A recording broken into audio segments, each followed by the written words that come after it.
Grinch Stole Christmas by Dr. Seuss, read by Mr. Swider's 4th grade reading class. Every Who down in Whoville liked Christmas a lot, but the Grinch who lived just north of Whoville did not. The Grinch hated Christmas, the whole Christmas season. Now please do not ask why. No one quite knows the reason. It could be his head wasn't screwed on just right. It could be perhaps that his shoes were too tight. But I think the most likely reason of all may be that his heart was 2 sizes too small. Whatever the reason, his heart or his shoes, he stood there on Christmas Eve, hating the Whos, staring down from his cave with a sore, grinchy frown at the warm, lighted windows below in their town. For he knew every Who down in Whoville beneath was busy now hanging the mistletoe wreath. And they're hanging their stockings, he snarled with a sneer. Tomorrow it's Christmas, it's practically here. Then he growled with his grinchy fingers, nervously drumming. I must find a way to stop Christmas from coming. For tomorrow, he knew, all the Who girls and boys would wake bright and early. They'd rush for their toys. And then, oh, the noise, oh, the noise. Noise, noise, noise. That's one thing he hated, the noise, noise, noise, noise. Then the Who's young and old would sit down to the feast. And they'd feast, and they'd feast, and they'd feast, feast, feast, feast. They would feast on Who pudding and rare Who roast beast, which was something the Grinch couldn't stand in the least. And then they'd do something he liked least of all. Every Who down in Whoville, the tall and the small, would stand close together with Christmas bells ringing. They'd stand hand in hand, and the Whos would start singing. They'd sing, and they'd sing, and they'd sing, sing, sing, sing. And the more the Grinch thought of this Who Christmas sing, the more the Grinch thought, I must stop this whole thing. Why, for 53 years I've put up with it now. I must stop this Christmas from coming. But how? Then he got an idea, an awful idea. The Grinch got a wonderful, awful idea. I know just what to do, the Grinch laughed in his throat. And he made a quick Santa Claus hat and a coat. And he chuckled and clucked. What a great Grinchy trick. With this coat and this hat, I look just like Saint Nick. All I need is a reindeer. The Grinch looked around. But since reindeer are scarce, there was none to be found. Did that stop the old Grinch? No. The Grinch simply said, if I can't find a reindeer, I'll make one instead. So he called his dog Max, then he took some red thread, and he tied a big horn on the top of his head. Then he loaded some bags and some old empty sacks on a ramshackle sleigh, and he hitched up old Max.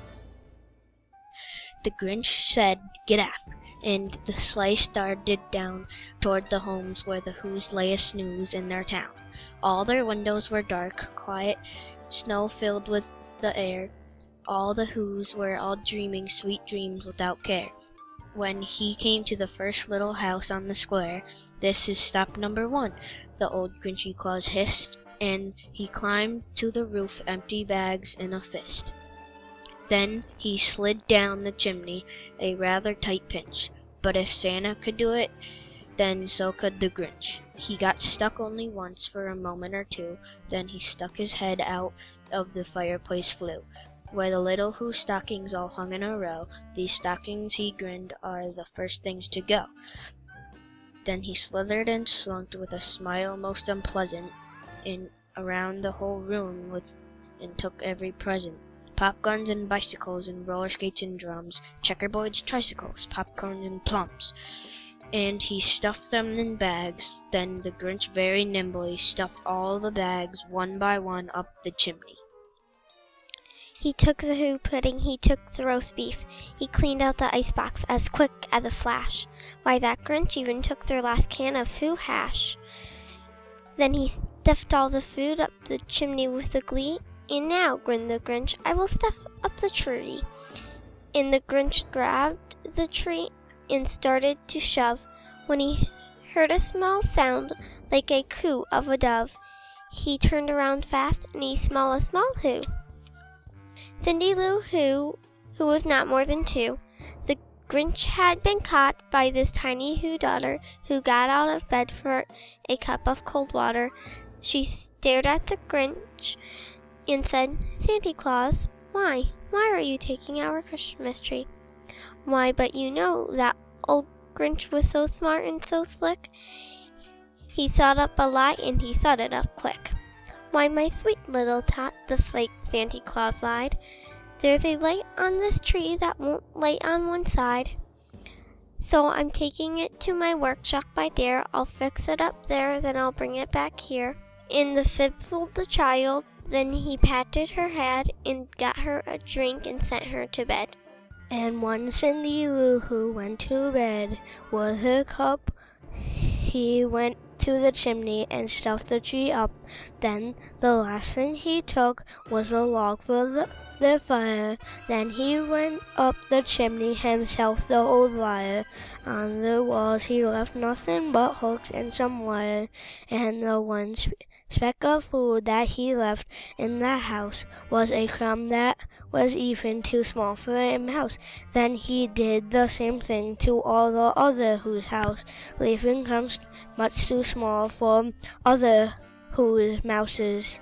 It was 1:15, all the Who's still abed, all the Who's still a-snoozing when he packed up his sled, packed it up with the presents, the ribbon, the wrapping, the tags and the tinsel, the trimmings, the trappings.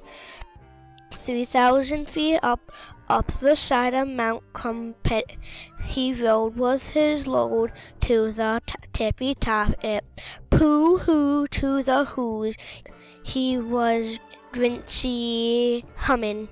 They're finding out now that no Christmas is coming. They're just waking up. I know just what they'll do. Their mouth will hang open a minute or two. Then the Who's down in Whoville will all cry, "Boo-hoo!" "That's a nice noise," grinned the Grinch, that I simply must hear." So he paused, and the Grinch put his hand to his ear. And he did hear a sound rustling over the snow. It started in low, then it started to grow. But the sound wasn't sad. Why is sounding merry? It couldn't be so. But it was merry, very. He stared down at Whoville. The Grinch popped his eyes. Then he shook. What he saw was a shocking surprise. Every Who down in Whoville, the tall and the small, was singing without any presents at all. He hadn't stopped Christmas from coming. It came somehow or another. It came just the same. And the Grinch, his Grinch feet ice cold in the snow, stood puzzling and puzzling. How could it be so? It came without ribbons. It came without tags. It came without packages, boxes, or bags.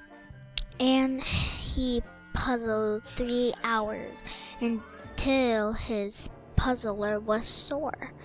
Then the Grinch thought of something he hadn't before. Maybe Christmas, he thought, doesn't come from the store. Maybe Christmas perhaps means a little bit more. And what happened then? Well, in Whoville, they say the Grinch's small heart grew 3 sizes that day. And the minute his heart didn't feel quite so tight, he whizzed with his load through the bright morning light. And he brought back the toys and the food for the feasts. And he himself, the Grinch, carved the roast beast.